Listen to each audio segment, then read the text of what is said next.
Joining us this morning, the Money Men are back. Business and market analyst Seth Denson and accounting professor at Montclair State University, Dan Geltrude. Take a look at that right there. All that money.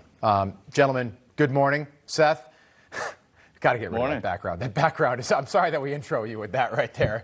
All right, Seth, we'll start with you. The NASDAQ, by the way, I just looked at it. It set another record. It's its sixth record high of 2021 just yesterday. Markets continue to soar despite that big announcement. Why do you think that is? What's going on here? Well, yeah, and the S&P was up 60% in quarter two. But, you know, again, if we harken back to 2019, you got to kind of almost throw 2020 out of the mix.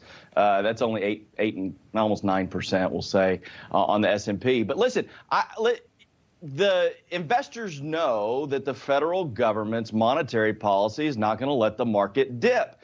The market has become too much of a political football, and that's the reality of where we are. It's why the Fed continues to pump billions into the Treasury market and bond market every month, and Biden's spend policies are out there, and I think that's where we are. But I got to tell you, I think we're chasing some fool's gold here. Gravity is real. What goes up will eventually come down.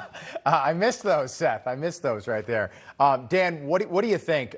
The interest rates, the Fed did say they're not going to increase for another 2 years, but inflation right now is at a 13-year high. We haven't seen this since 2008.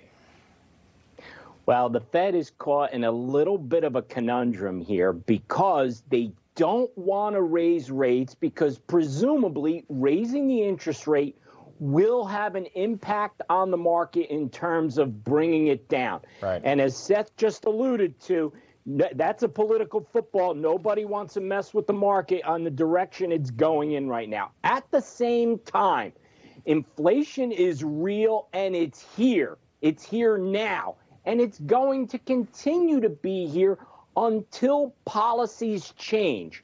And one of the things that the Fed needs to look at is, do interest rates need to go up to try to tame that inflation a bit? So what the Fed will ultimately do, I'm not sure, because there's a lot of mixed signals. One day they say they're going to raise rates, then the market reacts, and then they kind of say, oh, well, 2 years from now, we'll deal with it. And 2 years is a long time. Interest rates, by the way, they reached 22% under Jimmy Carter. We keep hearing the comparisons of Joe Biden and Jimmy Carter. People of a certain age will remember that well. A year ago, you could buy a house and you'd get approved at 2.75, something like that. Rates were unbelievably low. Do we expect the good times to keep rolling, Seth?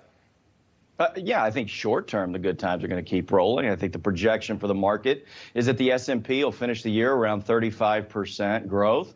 And so, you know, listen, there's going to be people that do really well. But for those that are thinking long term, they need to go back to a diversified investment strategy. Right now, you're hedging against inflation. Soon you'll be hedging against interest rates. And so, you know, you need to be planning for that. Things like GameStop and some of these quick pick buys, these weren't investments that were good based on business fundamentals. Rather, they were good based on emotion.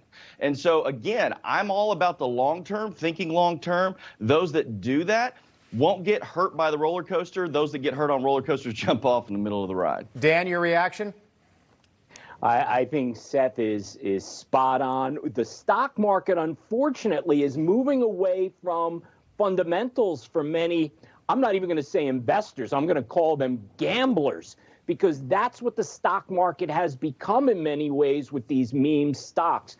So, again, go back to the fundamentals. People who are investing, a diversified portfolio, yes, but let's look at the companies that have substance, that have value. If you're going to be out there chasing that shiny object, eventually you're going to get hurt. Stick to the fundamentals. Gentlemen, we'll leave it there. Good to see you both. Seth Denson, Dan Geltrude, our money men.